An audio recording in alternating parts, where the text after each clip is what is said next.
Ce que je vais vous présenter aujourd'hui est vraiment à la frontière entre nos soucis et nos envies de pouvoir être à la fois fidèles à cette réflexion écologique et en même temps de s'interroger à la manière dont nous en parlons.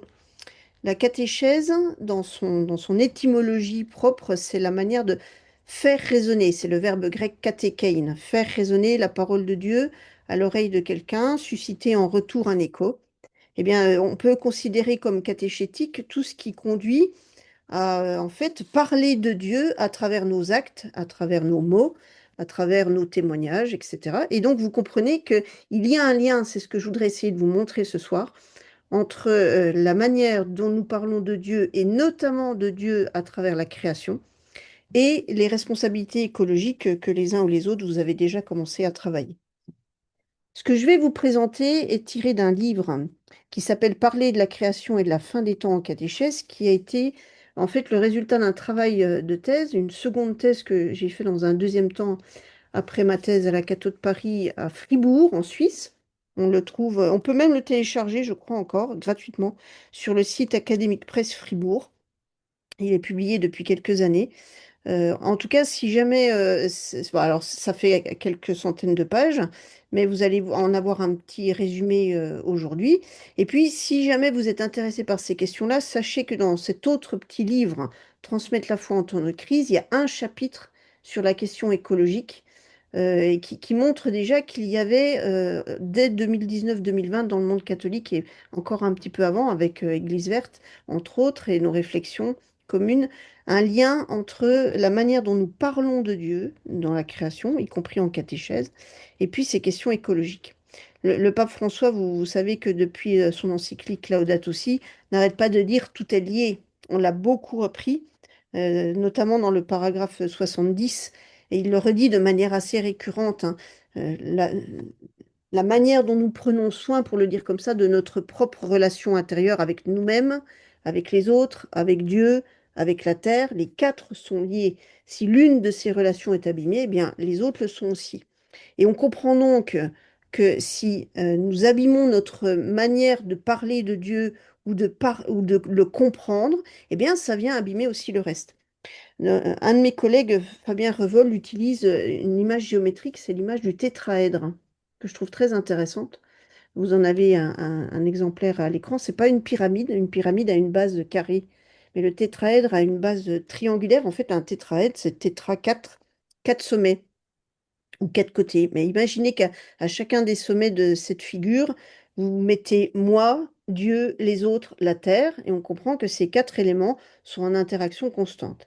Eh bien, ce que je voudrais vous montrer, c'est que ces relations-là, elles viennent impacter notre discours habituel, la manière dont nous parlons de Dieu, donc la manière dont nous faisons la catéchèse. Mais la catéchèse, au sens large du terme, nous en faisons tous à partir du moment où nous parlons de Dieu, où nous célébrons les sacrements, où nous écoutons sa parole, où nous parlons de lui et nous parlons de la création. Et donc, il y a un vrai lien entre ces différents éléments. C'est ça que je voudrais vous montrer. Alors, on va le faire avec en tête aussi un des extraits du Directoire pour la catéchèse qui, dans le monde catholique, a été publié à l'été 2020. C'est un document récent dans le magistère catholique. Il y en a un à peu près tous les 20-25 ans. Pourquoi? Parce que ça donne des orientations pour la manière de transmettre la foi, de l'annoncer, de parler de l'évangile. Et c'est réactualisé tous les 20-25 ans pour tenir compte du contexte dans lequel on est. Dans l'histoire des directoires catholiques pour la catéchèse, eh bien, en fait, le dernier datait de 1997. Il n'y avait aucun passage sur la question écologique. En 2020, il y a quelques paragraphes sur cette question écologique et vous en voyez un dont je vous ai mis l'extrait, paragraphe 38. Face à l'accélération et à la complexité du problème écologique, les pontifes, donc là on parle des papes de Paul VI à François, n'ont cessé d'inviter à une profonde conversion écologique capable de toucher l'essence de l'être humain, là où, en dernière analyse, se niche, dit-il, la racine du problème et, hop, et sa solution. Et c'est ça que je voulais vous montrer. Dans le directoire pour la catéchèse, donc c'est les orientations à l'échelle de l'Église universelle, on présente la question écologique comme quelque chose qui est lié à ce qui touche l'essence de l'être humain, qui est à la fois la racine du problème, mais aussi sa solution. Et donc, on comprend quand on remet en fait le tétraèdre du pape François, moi, Dieu, les autres, la terre, qu'il y a un lien entre la manière dont nous parlons de Dieu, la manière dont nous le vivons, la manière dont nous sommes en relation avec les autres, la manière dont nous prenons soin de la terre. Et tout ça, eh ben, c'est un problème qui est le nôtre aujourd'hui, qui est plus tangible depuis que la question écologique nous touche, mais qui devrait nous habiter de manière générale. Nos frères protestants orthodoxes l'ont fait beaucoup plus vite que les catholiques. Et aujourd'hui, le mouvement œcuménique nous aide à avancer. En ce sens-là, Église verte est aussi un lieu porteur. Alors, comment je vais faire ça? Ben, je vais essayer de vous présenter comment on parle de la création en catéchèse. C'est le résultat d'un gros travail de recherche qui m'a amené à analyser des documents catéchétiques, plusieurs centaines, à travers le temps, à travers l'histoire, pour que l'on comprenne finalement d'où on vient et comment on continue à en parler aujourd'hui. Il s'agit en fait d'une analyse critique. Je vais vous montrer un certain nombre d'extraits de documents catéchétiques et on va regarder comment, à travers les siècles, l'image de la création, notamment donc les premiers livres de la Genèse, ont été présentés. Ça va nous amener à nous interroger et je pourrais vous donner un certain nombre d'éléments de la réflexion théologique en cours qui s'appuie justement sur cette manière de remettre en question une forme de représentation. Et je terminerai avec quelques éléments sur les sciences de l'éducation. On fait beaucoup de progrès depuis quelques années là, sur la manière de faire évoluer nos représentations mentales, c'est-à-dire les images que nous avons en nous, et entre autres à travers la création, les images de Dieu que nous transmettons à travers notre manière d'en parler. Voilà. J'avance à partir de là. Si vraiment il y a quelque chose que vous avez besoin de dire ou d'exprimer, n'hésitez pas à le mettre dans le chat. Je regarderai si besoin. Et sinon, on en parle après la présentation. Alors, je commence par une présentation d'un travail de recherche qui nous permet de repérer comment on parle de la création dans les documents catéchétiques. Et donc ça, c'est le fruit de l'analyse de plusieurs documents qui courent sur plusieurs siècles, mais qui ont façonné la manière dont nous parlons de Dieu et dont nous parlons finalement du début de notre histoire, de la manière de le comprendre. La première grande chose que l'on voit, c'est que dans la très grande majorité des cas, et notamment jusqu'encore il y a pas très longtemps, Dieu est présenté comme le grand architecte, c'est-à-dire celui qui fait tout à partir de rien. Et on va le trouver, par exemple, dans des documents comme celui-ci que je vous montre, hein. On l'appelle le catéchisme de la bonne presse. C'est un catéchisme qui a été beaucoup connu au XVIIIe, au XIXe, jusqu'au début du XXe. On en trouve encore des représentations illustrées. Vous en avez une ici sur la première affirmation du credo, je crois en Dieu, le Père Tout-Puissant, créateur du ciel et de la terre. Voilà. Et ça vous permet d'observer comment on transmettait l'image de Dieu, créateur, justement. Donc vous remarquez sur la page de droite le grand triangle. Alors, Dieu est représenté comme un vieux monsieur, barbu. Et ensuite, si vous descendez, vous apercevez qu'il y a 6 arcs de cercle et que Dieu est représenté à nouveau au milieu de ces arcs de cercle, mais avec des grands gestes, puisque c'est lui qui fait tout à partir de rien. Il crée la lumière, il sépare les eaux, le grand luminaire, le petit luminaire, il va créer les êtres vivants, et tout en bas, dernière chose qu'il fait, il crée l'homme et la femme. Et donc, cette planche illustrée, bah, par exemple, mon grand-père qui est né en 1920, eh bien, il avait ça en catéchèse tous les matins, puisqu'à cette époque-là, tout le monde avait une demi-heure de catéchèse avant d'aller à l'école. Et monsieur le curé sortait une grande planche illustrée, elle était en couleur à son époque, ici vous l'avez en noir et blanc. Et ce sont ces images-là qui ont imprégné des générations de personnes la création du monde ici en 6 jours, avec la création de l'homme et de la femme, comme cerise sur le gâteau d'une certaine manière. Je vous montre un autre exemple qui date aussi du début du XXe. C'est ce qu'on appelait les catéchismes questions-réponses. Alors, il y en a des plus anciens aussi, hein. Mais ici, c'est une des dernières générations de ces catéchismes questions-réponses qui étaient utilisés un peu partout en France. On avait à peu près la même chose. Et par exemple, dans les premières pages, ben, vous allez trouver un certain nombre d'explications, ce que vous avez sur la page de gauche, et puis sur la page de droite, des questions et des réponses à apprendre par cœur. Et donc, les enfants qui étaient catéchisés à cette époque-là devaient absolument apprendre par cœur questions et réponses pour pouvoir avoir le droit de faire leur première communion dans le monde catholique. Voilà. Et donc, par exemple, êtes-vous certain qu'il y a un Dieu? Oui, je suis certain qu'il y a un Dieu.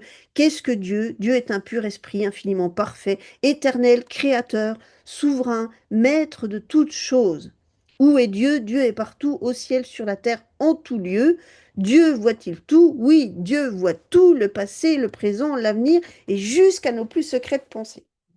Donc vous imaginez la représentation mentale que l'on peut se faire de Dieu quand on apprend ça par cœur, et ce que ça peut produire avec les images que l'on a en parallèle. Voilà.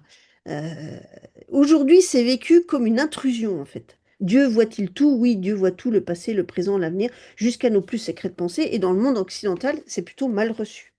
Dans une autre culture, je pense par exemple à des étudiantes, des jeunes religieuses asiatiques que je peux avoir à l'ISPC, c'est pas reçu de la même manière. Les mêmes mots vont être reçus de manière beaucoup plus apaisée, avec des étudiantes qui vont dire, mais moi je suis contente que soit toujours avec moi et qu'il soit là même quand ça va mal. Voilà. Et elles le prennent dans un autre contexte. Mais en contexte occidental, eh bien, il faut reconnaître que ça a été vécu, cette image-là, comme quelque chose de pesant, de lourd, et un Dieu qui soumet les choses, qui est maître de tout, et probablement une image qui a fait obstacle à la foi, notamment à partir de la deuxième moitié du XXe siècle, euh, parce que la mentalité évoluant, l'esprit critique aussi, on était un peu plus ennuyé par cette image-là. J'avance pour vous montrer un autre exemple. Et ici, vous voyez, c'est pas un catéchisme question-réponse, ça date de 1900. Mais il y a aussi une forme de dialogue entre le maître et l'élève. Et j'attire votre attention sur la page de droite, là aussi, où il est dit, euh, Dieu nous voit, il voit tout, il voit ce qu'il y a de plus caché, il voit dans les ténèbres comme en plein soleil. Allez où vous voudrez, Dieu vous verra, Dieu est partout, il connaît tout, il sait même tout ce que vous pensez. Réponse de l'élève, s'il en est ainsi, Dieu est beaucoup au-dessus des hommes. Réponse du maître, il y a entre Dieu et les hommes une distance infinie. Nous ne sommes rien devant lui. Il est infiniment parfait, c'est-à-dire infiniment sage, infiniment juste, infiniment puissant, etc. Il est éternel, c'est-à-dire qu'il n'a pas eu de commencement et qu'il n'aura jamais de fin, etc., etc. Quelques années après, je ne vous ai pas mis l'exemple à l'écran, mais on va ajouter qu'il est infiniment bon. Et vous voyez qu'on vient nuancer les images de Dieu pour dire, pour essayer d'adoucir aussi cette image. Voilà. Parce que ça pouvait être mal reçu. En 1961, on est dans la deuxième moitié du XXe siècle, on va ajouter quelques nuances à cette toute-puissance. Parce que cette toute-puissance est mal comprise. Et notamment, j'arrête le partage pour vous regarder parce que c'est important que je puisse vous voir quand même. Notamment à cette époque-là, on va vivre au retour de la Seconde Guerre mondiale, à la sortie de la Seconde Guerre mondiale, on va vivre ce qu'on appelle un conflit cognitif. C'est-à-dire que la cognition, c'est le savoir. Et donc, un conflit cognitif, c'est un conflit entre deux éléments de savoir. Par exemple, Dieu peut tout, il sait tout, il voit tout. Donc ça, c'était fortement ancré dans les représentations des personnes puisqu'ils l'apprenaient par cœur dans le catéchisme question-réponse. Deuxième élément de savoir qui entre en lien, Dieu nous aime. Il est bon. Et donc, la réflexion qui va habiter nos contemporains à cette époque-là, c'est un conflit. Comment est-il possible que Dieu qui nous aime et qui peut tout, qui sait tout, qui voit tout, ait laissé faire ça? Et le laisser faire ça, c'est en fait ce qui s'est passé pendant la Seconde Guerre mondiale. Au sortir de la Seconde Guerre mondiale, on s'est rendu compte qu'il y avait comme un décalage entre l'image de Dieu que l'on avait, tout puissant, mais une toute-puissance qu'on avait comprise au sens presque anthropomorphique du terme, la capacité à faire tout à partir de rien et à décider de ce que l'on veut du jour au lendemain. Et le fait que Dieu nous aime. Si vraiment il nous aime, Alors pourquoi, alors qu'il peut tout, laisse-t-il faire ça? Vous comprenez? C'est un conflit cognitif, c'est-à-dire un décalage entre deux éléments de savoir que l'on tient pour acquis, mais qui ne vont pas ensemble. Et donc, résultat, au sortir de la Seconde Guerre mondiale, on s'est mis à- à mettre en question la toute-puissance de Dieu, voire même son existence. C'est aussi pour ça que un grand nombre de nos contemporains ont, ont mis à distance d'une certaine manière la foi, parce que ce conflit-là n'a pas pu être résolu.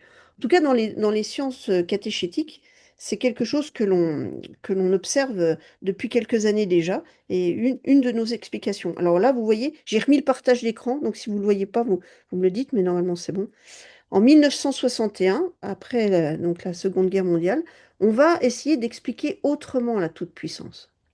Et dans ce document, qui est un des premiers documents à destination des catéchistes, et pas directement à destination des enfants, on va dire aux catéchistes, avant de mettre les enfants en contact avec la tendresse du Dieu infiniment bon, vous voyez, hein, le infiniment bon, il apparaît à partir de ce moment-là.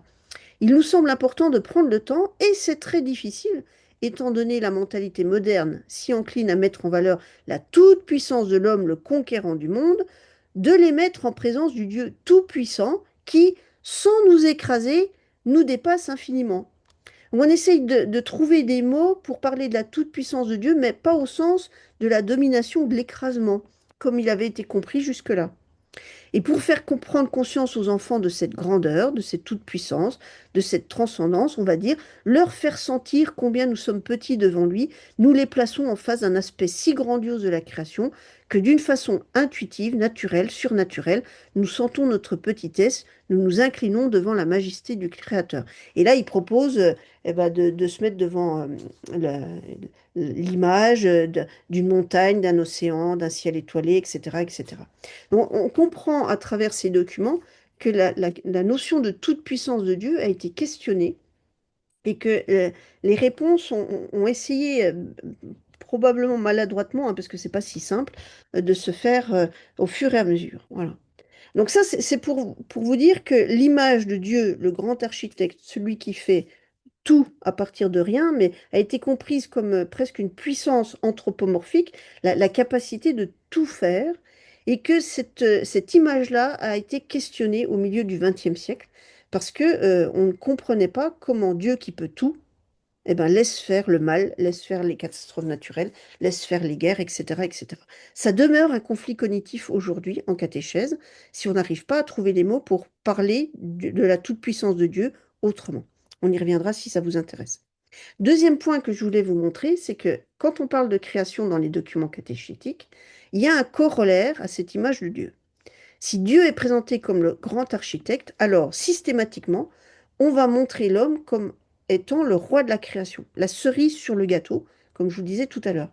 Et ça se traduit par un certain nombre d'éléments au niveau du vocabulaire qui est choisi. Là, vous avez un catéchisme question-réponse qui date de 1947, qui était très répandu en France.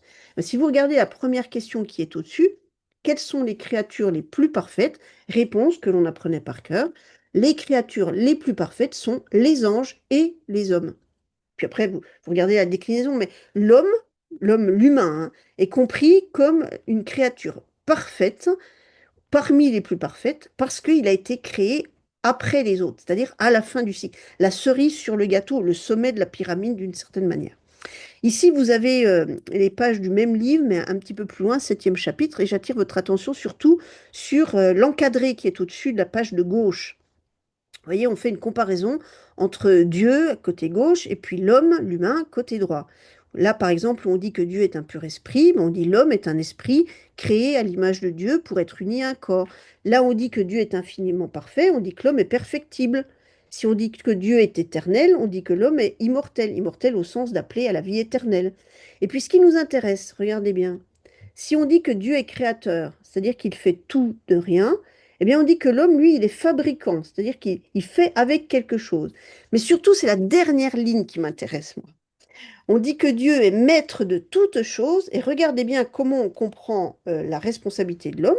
On va dire, après Dieu, il devient progressivement maître des choses. Donc on a compris la responsabilité de l'homme, de l'humain, à l'image de la manière dont on avait compris Dieu. Et si on comprend Dieu comme le maître de toute chose, celui qui peut tout, voit tout à partir de rien, eh bien on comprend l'homme à cette image. Il le devient progressivement parce qu'il a été créé à l'image de Dieu. Et donc vous comprenez que la manière dont on s'autorise finalement à vivre sur Terre et à se comporter est liée en partie, même en grande partie, à la manière dont on comprend Dieu lui-même. Dans une revue qui s'appelle Lumen Vitae, c'est la dernière revue scientifique en pastorale, théologie pratique, eh bien, un numéro avait été consacré justement à la responsabilité catéchétique et à la responsabilité écologique. Et on interrogeait, c'était un de nos collègues, Jürgen Moltmann, un grand théologien protestant, Jürgen Moltmann, qui disait, depuis la Renaissance, le monde moderne portait les marques d'une détermination anthropologique. Anthropos, c'est l'humain en grec, hein. Donc, c'est-à-dire que ça remonte à il y a longtemps, en fait. Depuis la Renaissance, l'homme et l'humain se comprend comme le centre du monde.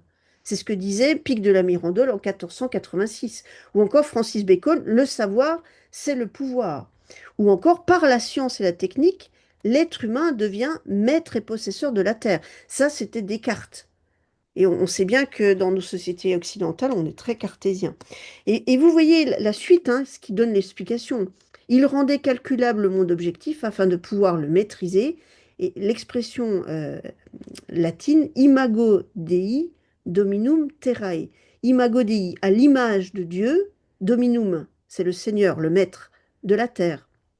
L'homme s'est compris progressivement le maître de la terre parce qu'il a lu dans la Bible, notamment dans les premiers chapitres de la Genèse, qu'il était créé à l'image de Dieu qui lui-même était le maître de la terre. Et donc ça, cette image-là, eh bien, on le doit notamment à une manière de lire le premier livre de la Genèse qui dit ceci. Dieu dit, faisons l'homme à notre image, selon notre ressemblance, qu'il soit le maître des poissons, de la mer, des oiseaux du ciel, etc. Vous connaissez. Et encore un peu plus loin, Dieu créa l'homme à son image, à l'image de Dieu il le créa, il les créa hommes et femmes, etc. Puis ensuite il leur dit, soyez féconds, multipliez-vous, remplissez la terre, soumettez-la. Alors après, ça dépend des traductions, mais la plupart du temps, c'est ce verbe-là qui est la traduction la plus courante. Soyez les maîtres, alors les maîtres au sens du dominum en latin, c'est-à-dire le Seigneur, soyez les maîtres, les possesseurs des poissons de la mer, des oiseaux du ciel, de tous les animaux, etc., etc. Et donc vous voyez qu'en fonction de la manière dont on comprend Dieu lui-même, eh bien on va se comprendre créé à l'image de Dieu, invité soi-même à soumettre, à dominer, à devenir maître, etc., etc., etc. Et donc, l'image de Dieu que l'on a en tête n'est pas du tout anodine. Parce que pour un certain nombre de personnes qui ont lu de manière très fondamentaliste au premier degré ce passage-là, eh bien, c'est devenu un permis, une autorisation de soumettre, d'exploiter, d'obtenir la maîtrise des poissons, des oiseaux, des animaux, etc., etc. Alors, comment on s'aperçoit que finalement c'est ainsi que nos ancêtres se sont compris? Eh bien, c'est parce que dans tous les documents catéchétiques, jusqu'à il y a seulement quelques années, on va trouver systématiquement des représentations de la création en 6 jours. Pourquoi? Parce que le sixième jour, c'est la création de l'homme. Ici, vous avez une représentation qui date de 1460. Donc, vous voyez, c'est assez ancien. Au centre, c'est la représentation de la vie éternelle. Alors, je sais, ça donne pas envie.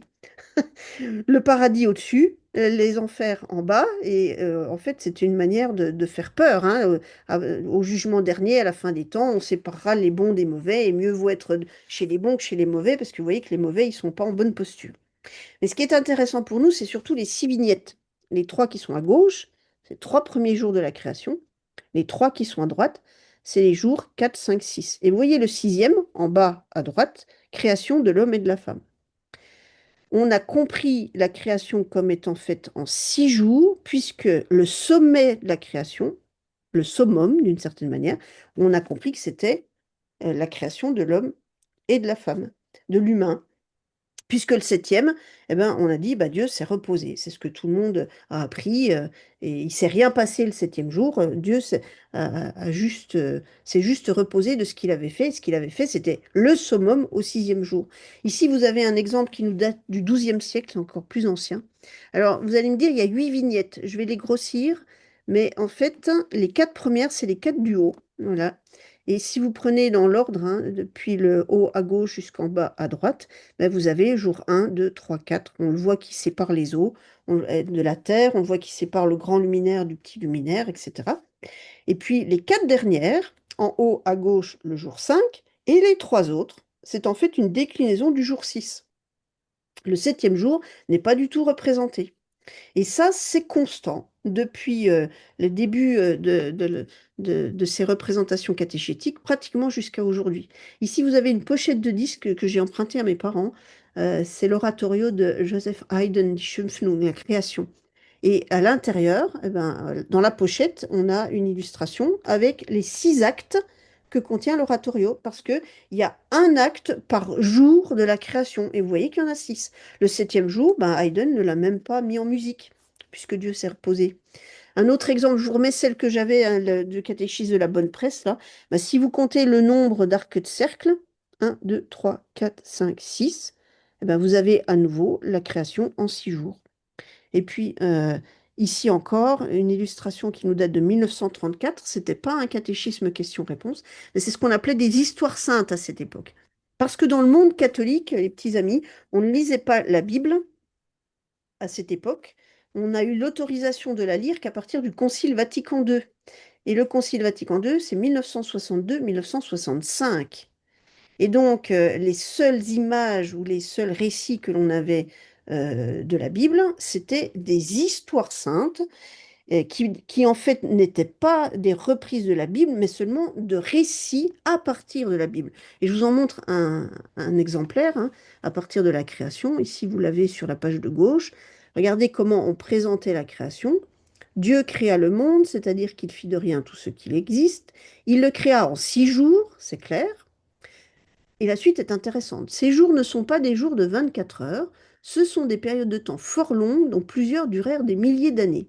Alors là, vous voyez qu'on a un essai d'explication pour résoudre un autre conflit cognitif entre science et foi.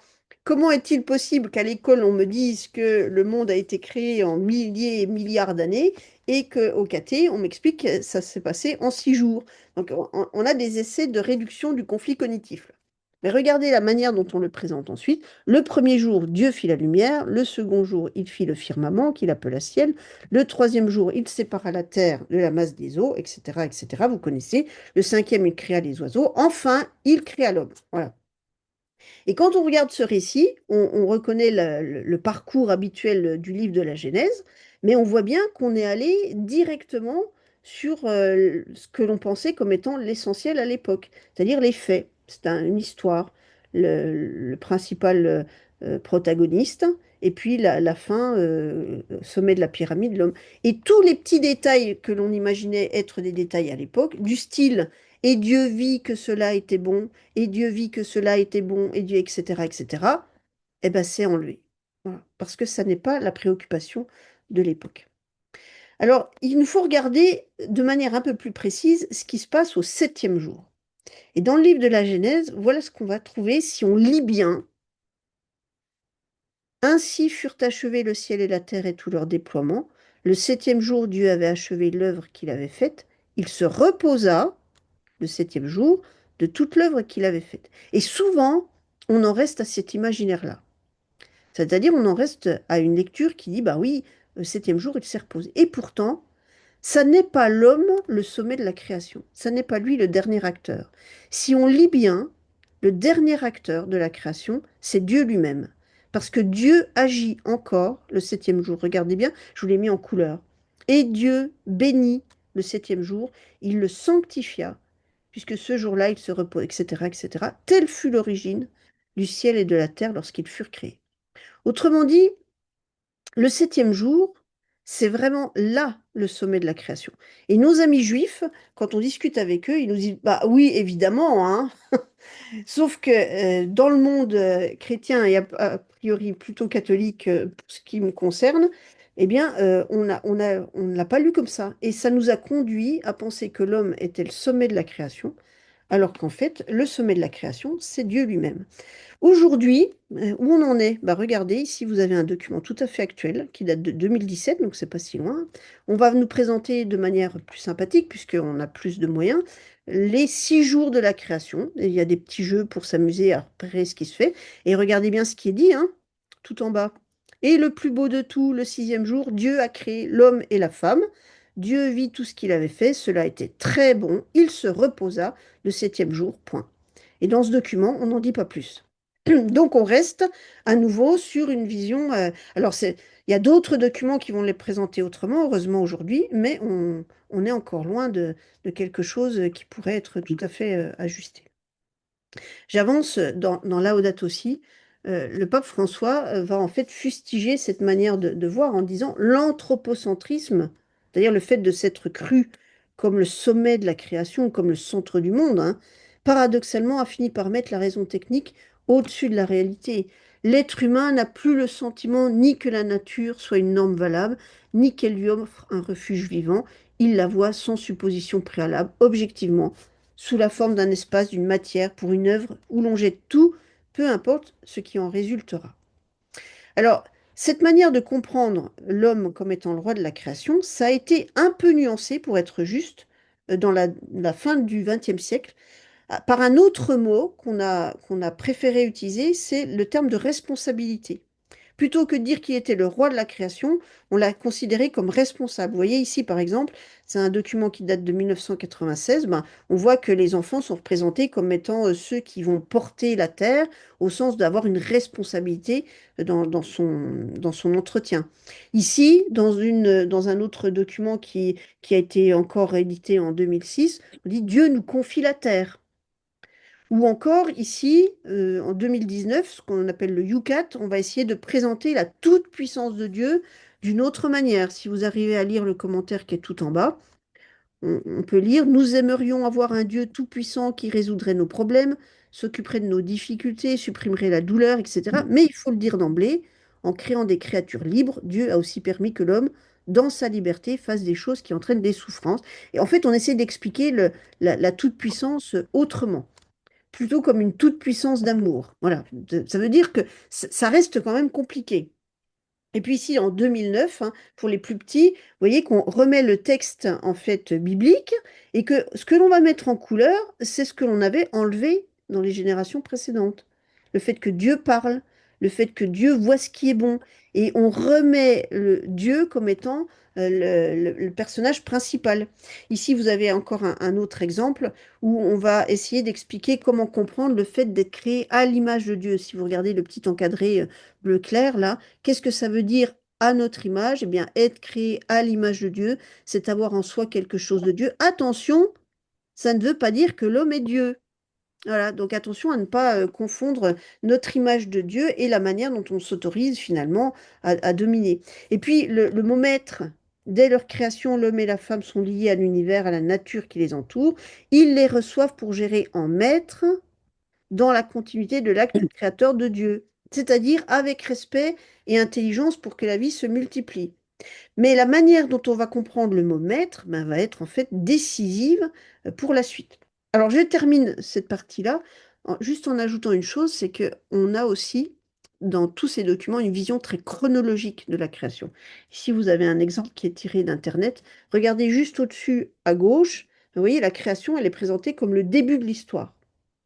Et ça, c'est aussi une des questions théologiques. Si on présente la création juste comme le moment initial, alors tout le reste, c'est autre chose. Et donc, la responsabilité de l'homme n'est pas comprise comme étant lui-même encore acteur de la création, mais juste comme un héritier d'une certaine manière. Donc, cette manière de présenter est aussi problématique. C'est pas trop le propos de ce soir, mais je voulais quand même juste vous le présenter.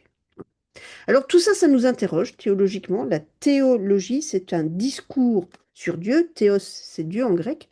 Et donc, tout ça, ça nous pose un certain nombre de questions. Vous voyez, j'en présente une première, hein, que Jürgen Moltmann nous a aidé à repérer assez rapidement. Et lui, il propose de lire le chapitre 1 de la Genèse selon une lecture écologique. Et il dit, si on lit de manière écologique le récit de la création, alors l'être humain, c'est la dernière créature de Dieu. Et pour cela, la plus dépendante. C'est-à-dire, c'est pas la cerise sur le gâteau, c'est pas le sommet de la pyramide. C'est plutôt une pyramide inversée et l'homme est la plus dépendante de toutes les créatures. Vous pouvez par exemple vous dire, le soleil et la lune n'ont pas besoin de l'homme pour exister, mais l'homme a besoin du soleil et de la lune. Les animaux, les plantes n'ont pas besoin de l'homme pour exister, mais l'homme a besoin des animaux et des plantes pour exister. Vous comprenez? Vous prenez l'inverse de la création, une pyramide inversée, et en fait, il y a une forme de dépendance des créatures les unes avec les autres. L'être humain existe seulement parce que toutes ces autres créatures existent. Toutes peuvent vivre sans l'être humain, mais les humains ne peuvent pas vivre sans elles. Il s'ensuit qu'on ne peut pas considérer l'être humain comme le roi tout-puissant de la terre, ou même comme un jardinier solitaire en face de toutes les autres créatures. L'être humain est d'abord une créature dans la grande communauté de la création de Dieu. Et ça, c'est un élément qui, théologiquement, peut nous amener à lire autrement les premiers chapitres de la Genèse, mais aussi à nous interroger sur la représentation de Dieu que nous avons en tête, et donc de l'homme. Fabien Revol, lui, il va dire encore ceci. Il interroge le dominum, c'est-à-dire la manière dont on appelle Jésus maître et seigneur. Et il dit que signifie le terme de domination, puisque le premier chapitre de la Genèse nous dit que nous devons dominer, être les maîtres et seigneurs des poissons, etc. Et donc il dit, mais en fait, il y a un seul moment dans les évangiles où Jésus-Christ lui-même accepte d'être appelé le Seigneur et le Maître. C'est en Jean 13. C'est moi, au moment où il dit, vous m'appelez Maître et Seigneur, et vous avez raison, car vraiment je le suis. Si donc moi, le Seigneur et le Maître, je vous ai lavé les pieds, vous aussi, vous devez vous laver les pieds les uns aux autres. Et vous voyez donc le seul moment dans les évangiles où Jésus accepte d'être appelé Maître et Seigneur, donc Dominum, c'est au moment où il lave les pieds de ses disciples. Donc si on comprend bien l'invitation à être à l'image de Dieu, Dominum, Maître, c'est à la manière de Jésus-Christ, puisque nous sommes des chrétiens. Nous relisons l'Ancien Testament avec la lecture de la résurrection. Et donc, si nous sommes appelés à dominer les autres, c'est à la manière de Jésus-Christ, c'est-à-dire en nous lavant les pieds les uns les autres. Et donc, vous comprenez que cette manière de gérer, eh bien, si on la prend au sérieux, c'est un commandement à dominer la création, mais à la manière de Jésus. C'est donc administré selon l'amour même de Dieu pour ses créatures. C'est complètement différent qu'un permis ou une autorisation d'exploiter, si on peut le dire comme ça. Et ça, c'est fondamental. Notre ami Mark Stenger disait la démesure anthropologique est tout à fait contraire aux convictions bibliques qui parle plutôt pour l'homme de gestion humble et paisible de la création, dans le respect et l'amour de ce que l'on gère. On trouve une de ces conférences dans ce petit bouquin que je vous ai mis, Qu'as-tu fait de la Terre? Peut-être que vous connaissez, en tout cas qui est très abordable et très intéressant pour cet aspect-là. Alors, comment s'en sortir? Si on interroge la théologie de la création, c'est pour essayer de voir comment on peut s'en sortir. Ben, on peut essayer de commencer par revisiter la manière dont on parle de l'homme dans la création avec une lecture narrative. Et je vous conseille fortement cette lecture du livre d'André Hénin. C'est un exégète, un bibliste belge qui est aujourd'hui à la retraite, mais qui a écrit plusieurs livres, et notamment le premier de la collection ici, où il relie les 12 premiers chapitres de la Genèse. Dans son introduction, André Hénin va dire ceci, et je vous avoue avoir été bouleversée par cette lecture. Il va dire ça, 10 ans. Voilà au bas mot le temps qu'il aura fallu au récit biblique pour déconstruire patiemment dans mon esprit l'interprétation qui le corsetait depuis le catéchisme de mon enfance. Alors j'explique parce que j'ai eu l'occasion d'en parler avec lui. Et en fait, ce qu'il dit, c'est que pendant de très nombreuses années, pendant 10 ans minimum, il a animé des groupes de lecture de la Bible, mais en allant directement lire le texte biblique dans sa version originale en hébreu. Et il dit qu'il lui a fallu 10 ans pour arriver à lire ce texte dans sa traduction d'origine, en se, en arrivant à se défaire progressivement des représentations mentales que le catéchisme questions-réponses de son époque avait imprégnées dans son esprit.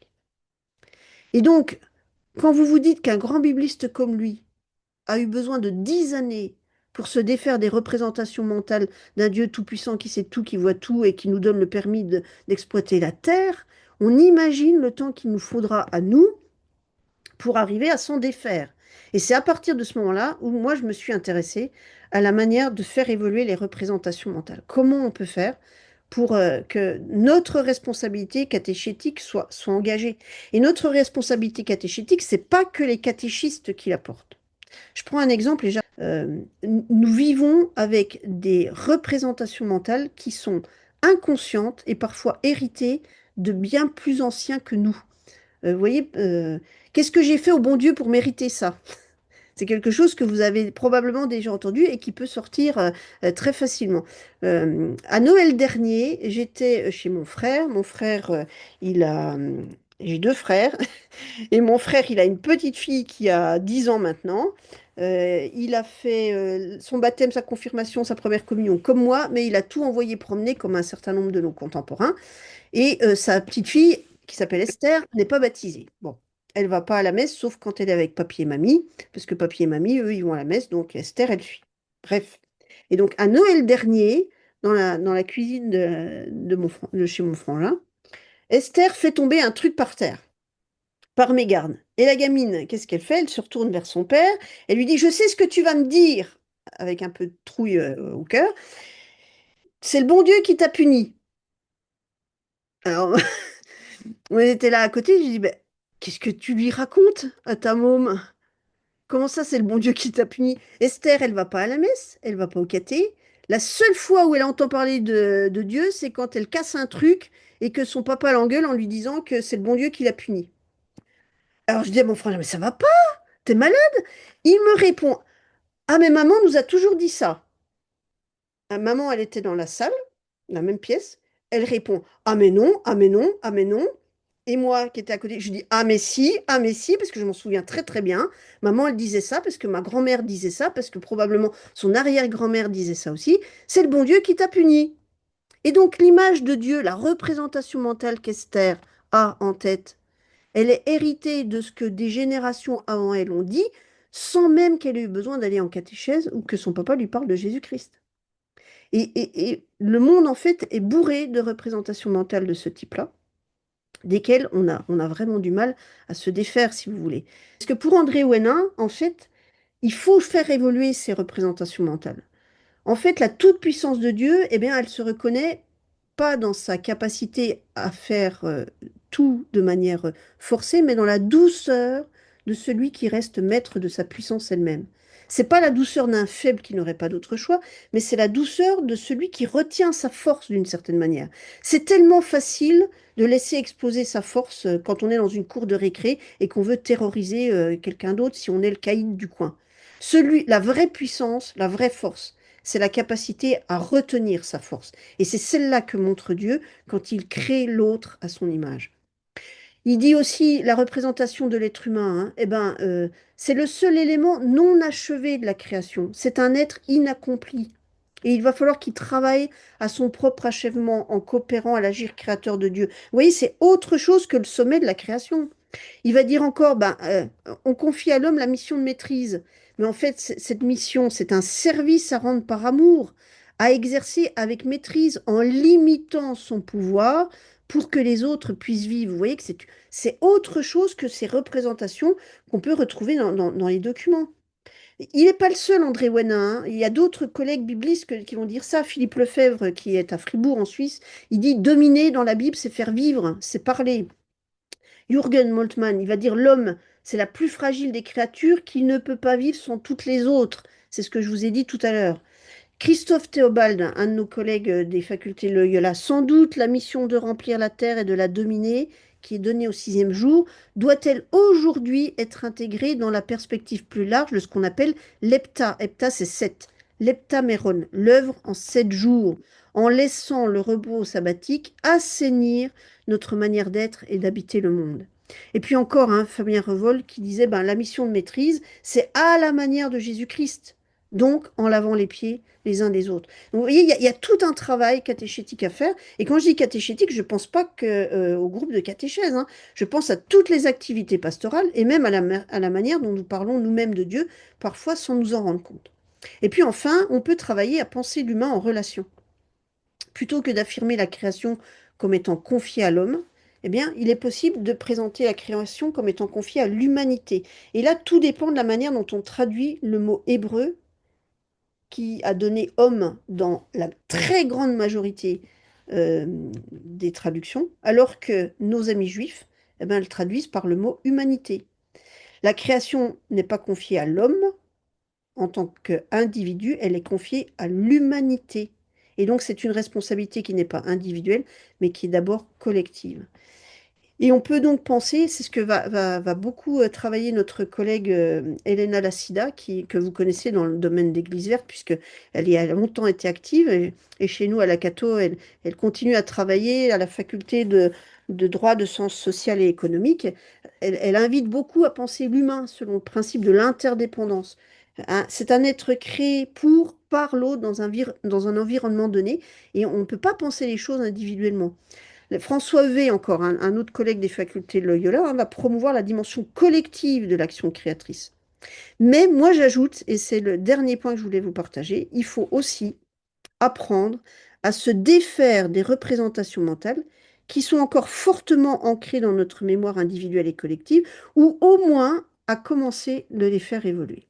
Et c'est ça que je voudrais vous présenter, c'est l'urgence en catéchèse, hein, de la formation, de faire évoluer les documents, et puis aussi nous-mêmes de travailler sur les représentations mentales. Alors, le texte national de 2006 en France a commencé à le faire, en essayant non plus de parler de la toute-puissance de Dieu, mais du salut de manière générale. Et on a surtout un grand défi, c'est d'essayer de faire évoluer cette image de Dieu tout-puissant qui punit, qui domine. Et un de nos prédécesseurs, hein, Bernard Sesboué, qui a beaucoup travaillé en théologie fondamentale et en théologie catéchétique, un jésuite, hein, euh, disait cela: la mentalité chrétienne courante demeure toujours habitée par un discours ambigu où les affirmations les plus fondamentales de la foi sont parasitées et parfois perverties par une systématisation dégradée qui véhicule des idées de Dieu primitives, dangereuses, voire odieuses. Si je le dis autrement, notre manière de comprendre la foi ou de comprendre notre relation à Dieu est perturbée par une image de Dieu qui est pervertie par plein d'autres éléments, des représentations mentales qu'on a déjà en tête. Il disait cela dans les années 90. C'est toujours valable. Ou encore dans un autre livre qui suit, hein, c'est un deuxième tome, il faut comprendre la toute-puissance et la justice de Dieu à la lumière de l'amour et de la miséricorde. On a trop souvent fait le contraire. On a compris la miséricorde et l'amour à l'ombre d'une toute-puissance et d'une justice impitoyable. On ne dira jamais assez les ravages pour la foi et pour l'Église dans la société des temps modernes de l'usage intempérant d'une telle image de Dieu. Vous voyez, il y a une forme de responsabilité à épurer nos propres images de Dieu et la manière dont on en parle. Je suis désolée, un Dieu qui punit, eh ben, ça ne produit pas une manière responsable de vivre les choses aujourd'hui. Il y a d'autres livres hein, qui sont intéressants à lire sur la question. Bernard Sedway a écrit un petit livre qui s'appelle La résurrection et la vie. Petite catéchèse sur les choses de la fin. Les fins dernières aussi, un ciel, purgatoire, enfer. Je ne développe pas parce qu'on n'a pas le temps, mais c'est lié, en fait, la fin des temps, la manière dont on a compris la fin des temps, est liée aussi à la manière dont on comprend la création. Parce que les deux, en fait, fonctionnent ensemble. Alors, il faut reconnaître qu'une de nos difficultés, c'est d'arriver à parler de Dieu avec des mots simples, audibles. C'est vrai tous les dimanches, à chaque homélie. Mais c'est vrai aussi pour chacun d'entre nous, à chaque fois qu'il faut qu'on réponde à des questions d'enfants. Et c'est vrai, si on est honnête, à chaque fois qu'on essaye de répondre à nos propres questions. Et donc, c'est là aussi un de nos défis. Parce que si on n'y répond pas, alors on fait le jeu inverse de l'avancée des questions. Bernard Sesboué, dans le même livre que ce que je vous montrais tout à l'heure, disait: l'expérience le montre, Bannir le terme du langage liturgique ou catéchétique ne l'empêche pas de continuer à vivre dans les consciences et risque de l'abandonner aux pires perversions. Autrement dit, si vous arrêtez de parler de Dieu Tout-Puissant, parce que vous ne savez pas comment en parler, eh bien, l'image, la représentation mentale qui fonctionne en arrière-fond va continuer, elle, à se propager sans être remplacée par d'autres mots. Il en va de ce terme clé, là on parlait de la toute-puissance, comme de l'ensemble des mots du vocabulaire religieux. Il faut suivre l'exemple de la révélation judéo-chrétienne. Elle a utilisé les mots qui sont montés du cœur de l'homme, les a lentement convertis et transformés pour leur faire revêtir un sens nouveau. En fait, il faut faire un travail progressif, lent, pour faire évoluer les mots et les représentations mentales. Telle est la pédagogie de Dieu vis-à-vis de l'homme. Vous regardez toute l'histoire du salut, depuis la Genèse jusqu'à Jésus-Christ et même après, eh bien, on voit toute la pédagogie de Dieu qui progressivement essaye de prendre son peuple par la main pour le faire avancer malgré ses reculs réguliers. Agir autrement aurait conduit à creuser un abîme entre foi chrétienne et expérience humaine. L'Église, dans sa sagesse traditionnelle, a fait de même. Cette tâche demeure aujourd'hui devant nous. On était dans les années 90 quand Bernard Sesbo écrit ça. Elle est encore devant nous. L'exemple que je vous ai donné avec Esther à Noël, là, c'est exactement ça. Et d'ailleurs, je ne vous ai pas dit comment ça s'est terminé, mais j'ai fini par dire Esther, sur ce point-là, tu n'écoutes pas ce que dit papa. Mais seulement sur ce point-là, voilà. Et j'ai essayé d'expliquer autre chose, mais je pense qu'il va falloir que j'y revienne à un autre moment. Donc je termine avec ce dernier point que je voulais vous présenter. C'est l'urgence de travailler sur nos représentations mentales. Donc vous comprenez que nous avons en tête des images de Dieu, des images de notre manière de comprendre notre rapport aux autres, à la création, à à la toute-puissance, qui nous sont héritées aussi de bien plus loin qu'on ne peut l'imaginer. Et c'est ça qu'il faut regarder de plus près. Alors ça tombe bien parce que dans les sciences de l'éducation, et là pour faire ça, j'ai beaucoup travaillé avec nos collègues de la Cato qui sont à la faculté d'éducation et de pédagogie, eh bien on a fait des avancées dans les dernières années.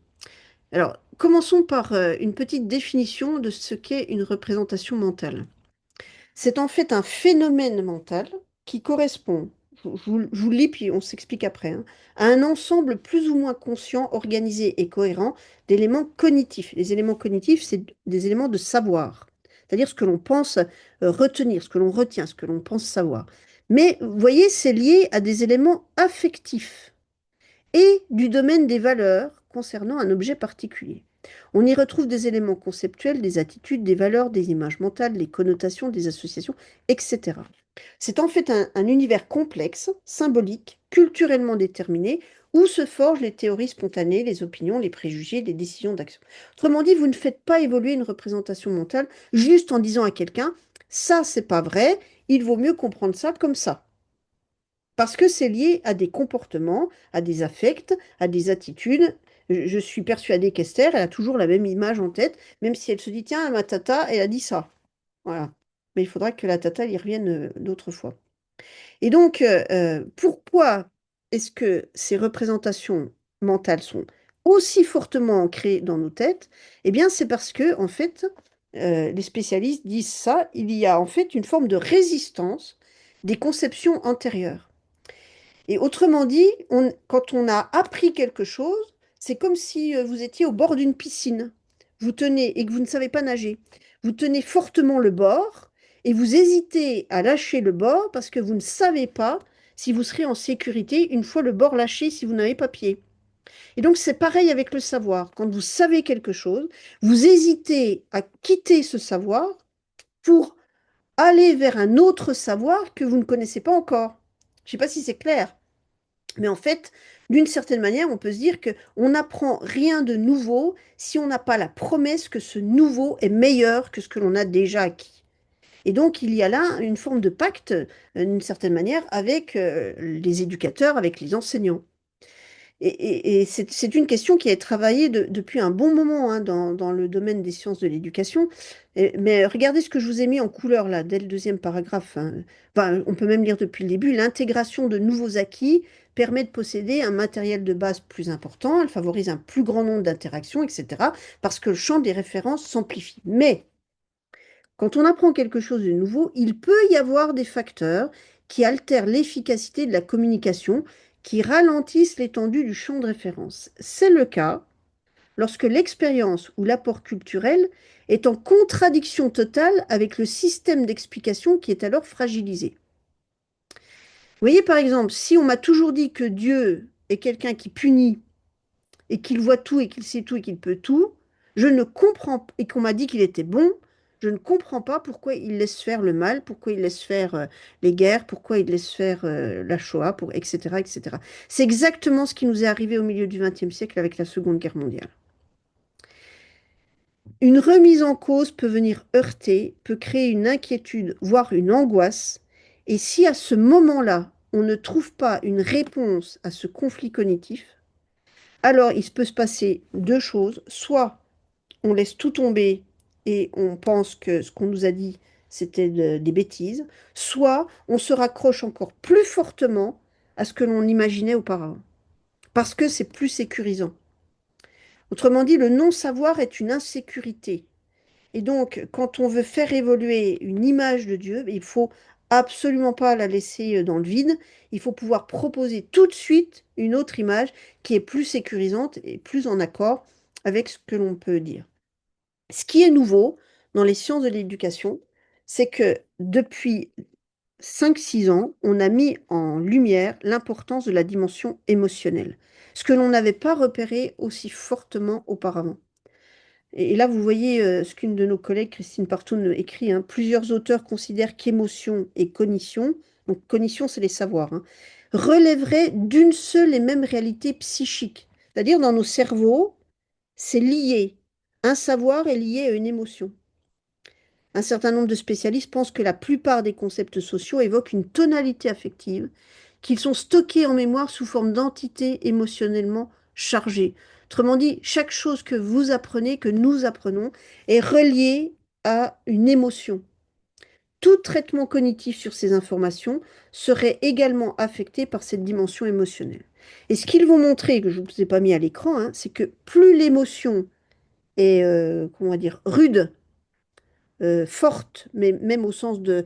Parce que vous avez des émotions positives comme négatives, hein. Plus elle est négative, plus elle fait peur. La peur, par exemple, est une émotion très forte. La colère est une émotion très forte. L'angoisse est une émotion très forte. Et plus elles sont fortes, plus le savoir qui y est attaché va perdurer. Et si vous vous souvenez de l'image de la vie éternelle que je vous ai montrée avec le paradis et l'enfer, la peur de l'enfer, donc la peur de Dieu qui punit, est une émotion extrêmement puissante qui a conduit à fortifier cette image de Dieu qui punit, cette image de Dieu qui domine, cette image de Dieu tout-puissant qui peut tout, qui sait tout, qui voit tout jusqu'à nos plus secrètes pensées. Et vous commencez à comprendre pourquoi c'est extrêmement compliqué de faire évoluer en fait euh, une représentation mentale de ce même Dieu, parce que la dimension émotionnelle est fortement chargée en fait.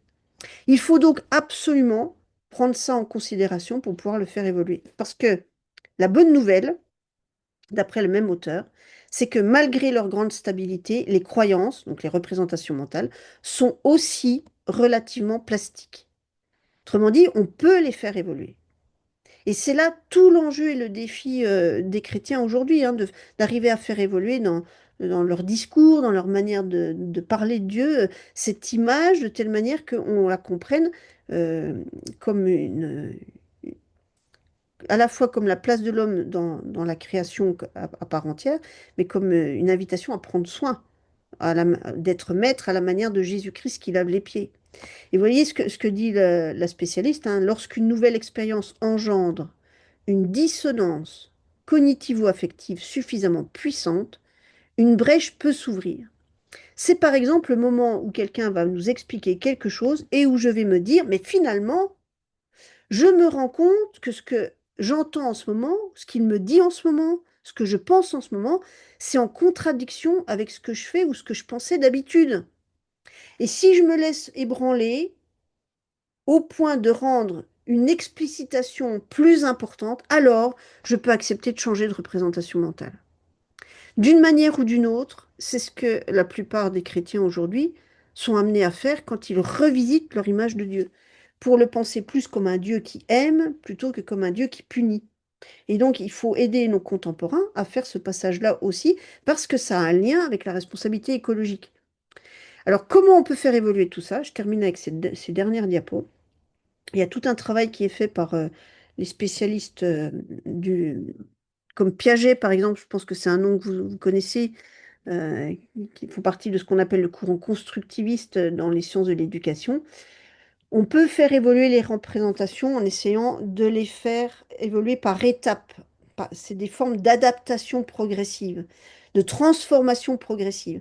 Dans les documents catéchétiques, comme le directoire pour la catéchèse dont je vous ai parlé au début, on parle d'un processus progressif.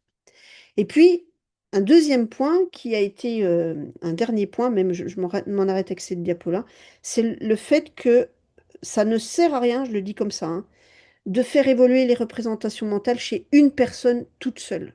Si je reprends l'exemple de ma nièce, Esther, travailler sur les représentations mentales d'Esther, ça ne sert à rien si je ne travaille pas en même temps sur les représentations mentales de ses parents. Et probablement aussi de tous ceux qui l'entourent au quotidien, ses copains, ses copines, les gens de son village, etc. Pourquoi? Parce que les représentations, elles sont socialement élaborées, elles sont collectives. Et en fait, ça répond à des processus qui sont des manières de comprendre et de penser qui sont véhiculées par la tradition, par l'éducation. Autrement dit, un gamin qui va au caté 1 heure par semaine, ça c'est au mieux. Des fois aujourd'hui, c'est par mois, hein. Eh bien, s'il rentre chez lui et que l'image de Dieu qui est véhiculée à ce moment-là, c'est l'image d'un Dieu qui punit, d'un Dieu qui ceci, qui cela, bah, tout ce qu'il aura entendu au caté, ça ne fait pas le poids par rapport à ce qu'il va entendre. Si les films qu'il voit en permanence, si les séries qu'il voit en permanence, c'est des images de Dieu tout-puissant, au sens toute-puissance anthropomorphique, ben, il pourra faire ce qu'il veut. Nous, les catéchistes, nous pourrons faire ce que nous voulons, mais cette représentation ne bougera pas. Il faut donc travailler sur des processus qui prennent du temps, probablement toute la vie, et il faut pouvoir s'adresser à des communautés, c'est-à-dire finalement à de l'intergénérationnel, autant les enfants que les adultes. Il faut pouvoir aussi rejoindre l'ensemble des membres de cette communauté parce que c'est pas seulement les enfants qui doivent entendre ça en catéchèse, mais c'est aussi les adolescents au moment où ils essayent de trouver des réponses aux conflits cognitifs dont on a parlé, mais aussi les adultes qui les accompagnent parce que c'est avec eux qu'ils vont discuter après. Et puis enfin, ben on voit bien qu'il y a toute une responsabilité de la part des prédicateurs, des catéchistes, des formateurs, etc., etc., et probablement de chacun d'entre nous parce qu'à partir du moment où on parle de Dieu ou même de notre foi avec nos contemporains, ben, on porte en nous une part de responsabilité sur les représentations mentales que nous véhiculons. Voilà.